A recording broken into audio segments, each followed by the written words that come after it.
Don't stay up too late, okay? You've got your first day at school tomorrow. No listening to those horror stories anymore. You know they give you nightmares. Sweet dreams.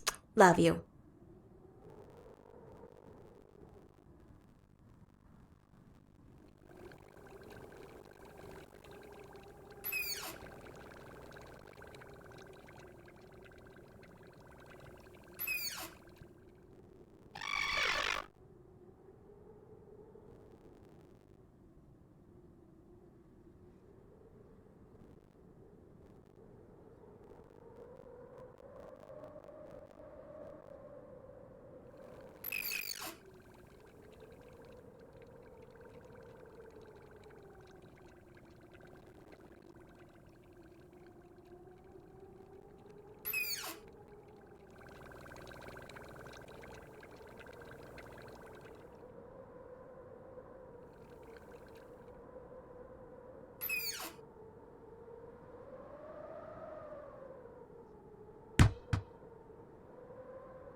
Frosty Nights, Chapter 1. Welcome, children, to a wonderful, magical, yet grisly story that old St. Nicholas never wanted you to know. This story takes us back a long, long time ago, when old Nicholas still had flecks of ginger in his beard. We'll just call him by what everyone today know him as, Santa. We will start from the very beginning, when Santa was still scouring the world for the perfect place to build his workshop. He found none better than the North Pole, where magic seeped readily from the earth. So much magic was there that Santa learnt to use the magic in ways he had never dreamt. His body no longer grew old. He could slow time around him to a near complete stop, and as long as he gathered enough magic, he knew he could travel the world in what to us was a single day. Even slowing time as he could, Santa quickly realized to make enough toys for every child in the world would take him far too long. So Santa placed his hands into the snow and called to Mother Nature herself for help. Mother Nature was gentle as she was wild. She saw the kindness in Santa's heart and agreed to help by melding Santa's magic and Mother Nature's spirit into the snow itself. The first of the snowmen bubbled up from the ground like liquid snow, yet unmoving and lifeless just as the snowman we know today. Mother Nature seemed to pause before then placing a carrot for its nose. You see, everything that is alive requires a small part of life to begin with. The acorn for the oak tree, the egg for the red robin, and the love of a mother and father for humanity. The carrot twitched, and ever so slowly eyes within the sphere of snow began to appear, and opened for the first time. Santa slanted his head to the side in a curious thinking gaze as he took off his scarf and hat and placed it upon the snowman. Taking a step back, he looked again and smiled. The snowman smiled back. As Santa the father and Mother Nature as the mother, the snowmen were all too happy to help Santa build his workshop and all the toys for every child in the world.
Chapter 2. Many years had passed, and children throughout the world had Christmas within their hearts. Santa had delivered toys year after year to the children of the world, and the world was a better place for it. However, there were children who were not happy with Santa's toys alone, and demanded more and more.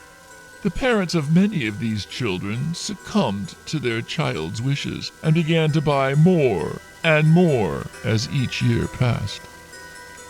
Each year, more and more trees were getting cut down. Toy factories could not keep up with the demand, and forests were not being replanted and regrown as Santa did with his magic. Mother Nature watched as the birds, squirrels, deer, bears, and countless more of her children were left homeless and died. Mother Nature once saw humanity as her children, but each year as the destruction for toys carried on, she became more and more furious. Santa understood Mother Nature's anger and tried to make amends by creating the naughty list. Any child who was undeserving would not receive Santa's toys, and the spare magic from making those toys would be given to the forests of the planet to help grow and recover. Mother Nature was happy for a time, until even this did not offset humanity's greed. Humans, now with great machines, powered from the fossils of her most ancient children, began to pollute the air, water, the earth. Forests vanished before her eyes, and entire species began to die. Mother Nature wept for many years, hoping humanity would hear her and stop the pain they were causing. Her cries were drowned out by the drills boring into the planet, the saws biting into the trees, and the roaring of flames in engines. The pain turned to anger, and the anger to fury. Santa was helpless as Mother Nature's suffering began to warp the minds of the snowmen. One by one, they stopped working on toys and slowly but surely faded into the distance as they left the workshop behind. Santa eventually found the elves high up in the mountains that were glad to be of help to Santa. However, our story is with the snowmen and not Santa.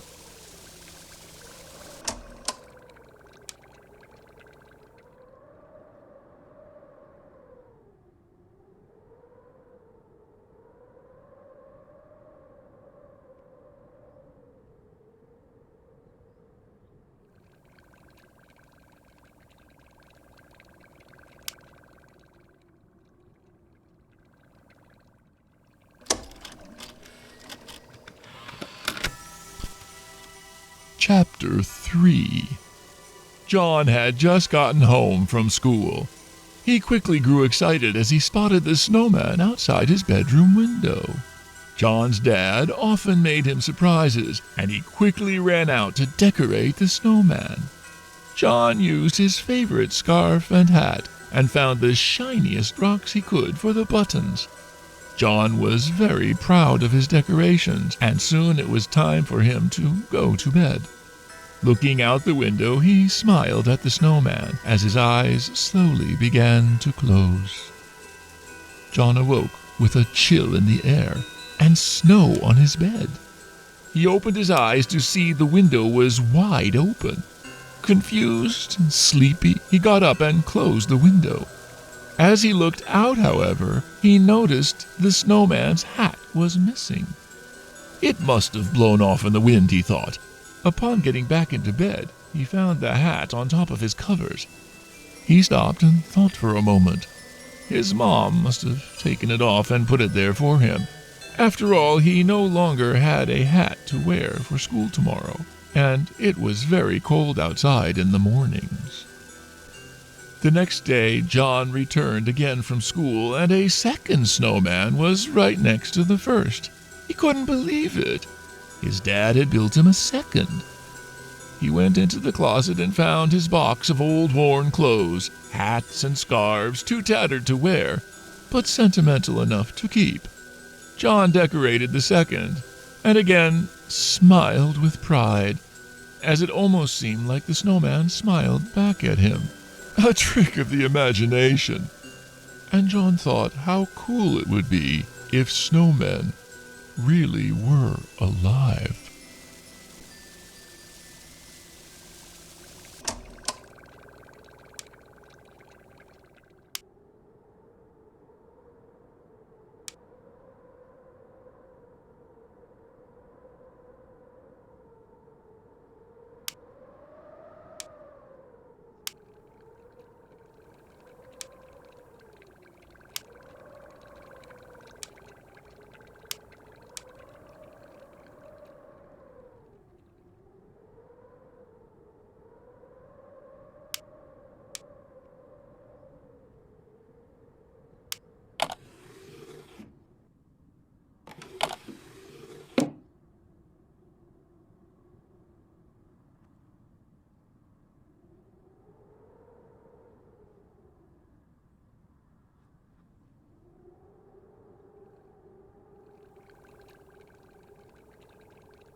Chapter 4. The sound of snow-filled wind blowing through the room, the screech of an open window hinge as it bangs to and fro. John opens his eyes once again, tiredly shuffling out of bed to close his window. John freezes as his hand reaches for the latch. Only one of the two snowmen are outside his window. Why has someone moved it? John hears a dripping sound coming from his closet. John may only be a child, but he's never been scared of the dark or monsters. He's too clever to believe in fairy tales, so why would monsters be any more real than those? He heads over to the closet, and with a gentle pull, begins to open the door.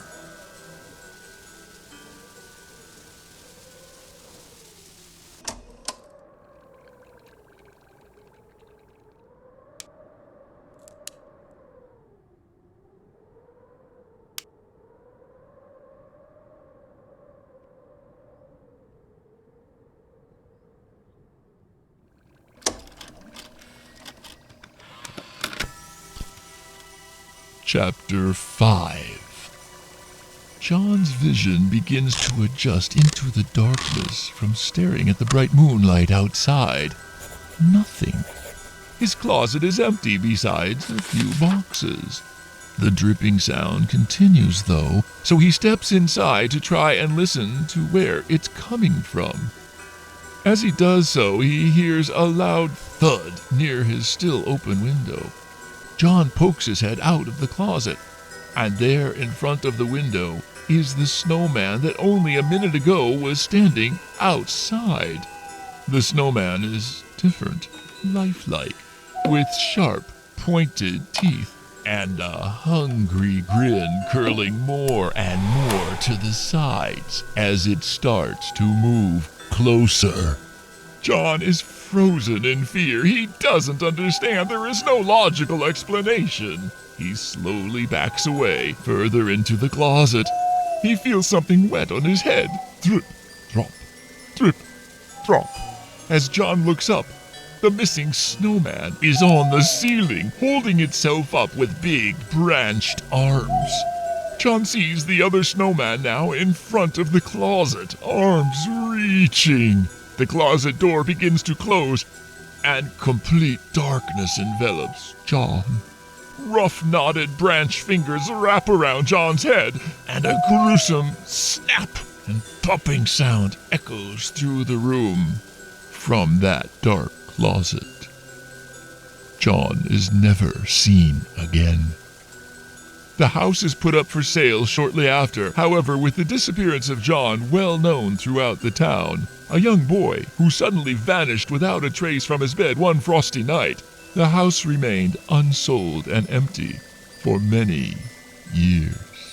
Until this night, in fact, which, my child, is where our story begins.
Ho, ho, ho, ho, ho.